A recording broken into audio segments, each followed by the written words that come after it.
안녕하십니까. 저 서울대학교 안동환입니다. 저는 한국농업경제학회 회장을 맡고 있고요.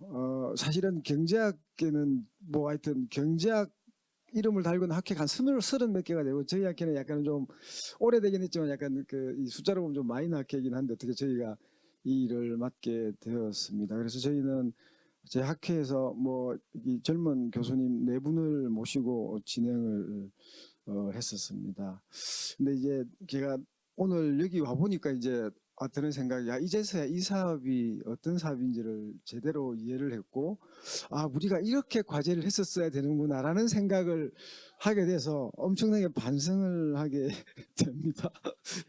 그래서 뭐 제목은 거창하게 눈높이 경제 용어라고 제가 달아봤는데요.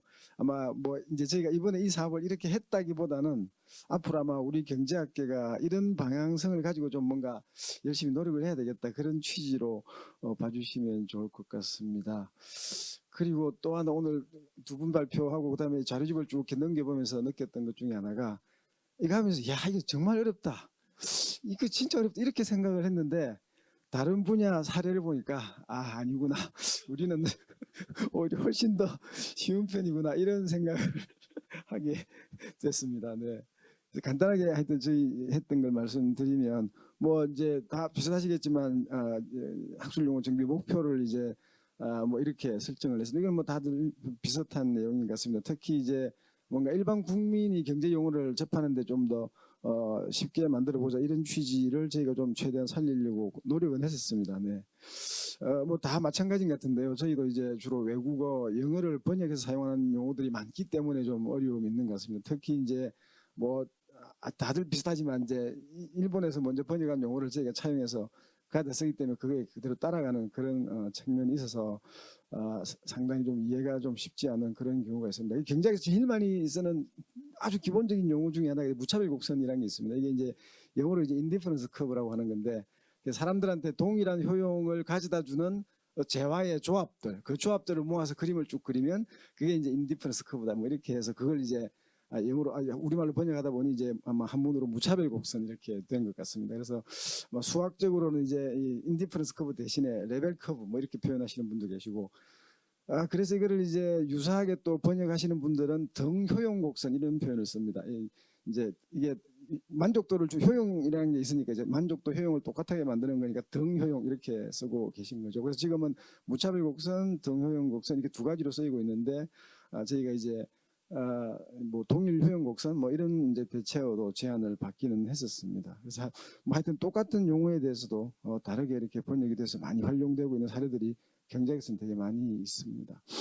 그래서 뭐 저희는 그 경제학을 처음 배우는 학생들한테도 조금 뭔가 이해도를 제고하고 일상생활에도 도움을 줄 수 있는 뭐 그런 측면에서 이제 되게 경제학에서 기본이 되는 교과목 교과서를 중심으로 해서 이제 좀 이렇게 단어를 선정하려고 그렇게 노력을 했고 그다음에 최근에 나오는 좀 신종 외래어 같은 것도 좀 포함하려고 그렇게 최대한 노력은 해보았습니다. 그래서 아까 말씀드린 것처럼 이제 제가 저희 학회에 네 분 교수님 모시고 같이 진행을 했고 저희는 이제 한양대 한국어문화원에서 좀 도움을 많이 받았습니다. 대체어는 거기서 주로 이제 선정을 해주셨고 저희는 거기에 대해서 검토 의견을 내는 그런 형식으로 진행을 했습니다. 이거는 뭐 아까 다 말씀드린 것 같고요. 그래서 저희가 이제 그 대체어 선정 과정에서 이제 느꼈던 점을 그냥 간단하게 소개하고 마치면 될 것 같은데. 다 비슷한데 하여튼 오랫동안 이게 관용적으로 써왔기 때문에 대체로 전환이 많겠다 이런 생각이 들었습니다. 예를 들면 이제 아까 말씀드린 효용이라는 단어는 이거는 뭐 저희 경제에서 되게 중요한 단어, 기본적인 단어인데 이 효용이라는 단어보다는 쓰임 또는 효과라는 게 일반 국민들이 듣기는 훨씬 더 다가가기 쉬울 것 같긴 합니다. 근데 이게 너무 이제 오랫동안 효용이라는 말로 써와가지고 이걸 쓰임 또는 효과라는 대체어를 제안은 해주셨는데 저희는 이제 쉽지 않을 것 같다 이런 의견을 좀 드리긴 했고요. 그 다음에 예를 들면 보완제라고 이제 저희가 많이 쓰는데 보완제 대체제.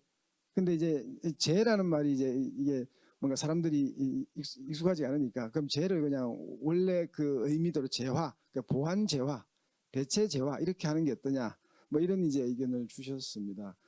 근데 뭐 이제 저희 분야에 있는 사람들이 이게 워낙에 익숙한 단어이기 때문에 보완제 그러면 이게 다 보완제 뭐 대체제 기편제 뭐든지 뒤에 제가 붙으면 다 재화인데 굳이 재화라고 해야 되나 이런 이제 의견들도 많이 있는 것 같고요.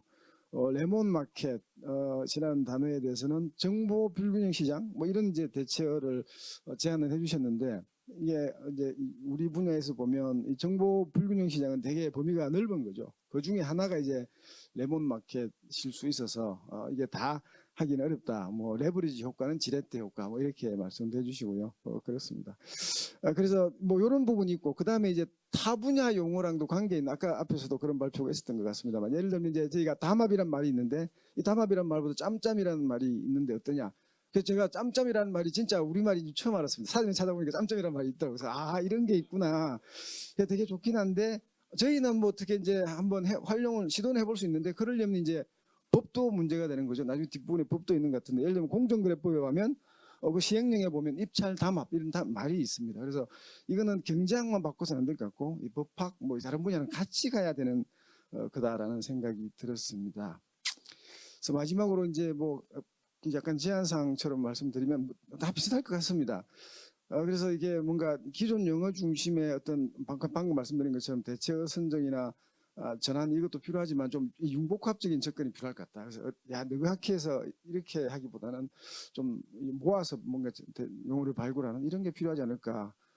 그래서 어떻게 보면 이제 이렇게 학회별로 전공별로 나누어서 하는 작업도 필요하지만 뭐 언론이나 이런 데서 많이 새롭게 등장하고 있는 어떤 신조어나 이런 거에 대해서는 좀 이렇게 통합적으로 발굴을 해서 그걸 가지고 이렇게 뭐 이런 전공이 모여서 뭐 위원회를 만든다든지 아니면 이렇게 뭔가 태스크 포스를 만들어서 한번 진행을 해볼까 하면 어떨까 이런 이제 제가 한번 생각이 들었고요.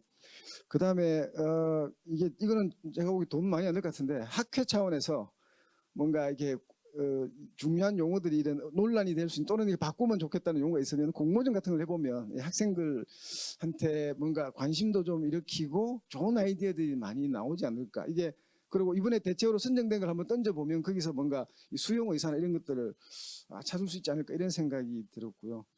그 다음에 이건 제가 너무 많이 나가는지 모르겠습니다. 특히 이번 정부는 약간 그렇긴 한데 저희가 그 농업 분야에서 농업경제학에서 남북한 농업 관련 용어 사전 이런 걸 한번 만들어 봤거든요. 그러니까 용어가 되게 다르게 똑같은 건데 다르게 쓰는 게 많기 때문에 이게 나중에 어쨌든 농업 분야는 이제 남북 협력도 해야 되고 통일이 되면 뭐 통일이 아니어도 어쨌든 통합이 되면 뭔가 그런 용어의 차이라는 게 되게 클 텐데 그거를 미리 준비하지 않으면 이거 어렵다는 생각이 들어서 조금 장기적인 과제로는 이런 남북 간의 학술 용어와 관련해서도 차이가 뭔지 뭐 이런 것들을 좀 이렇게 지금부터 준비해 나가면 어떨까 하는 이런 주제 넘은 생각을 해봤습니다. 예, 감사합니다.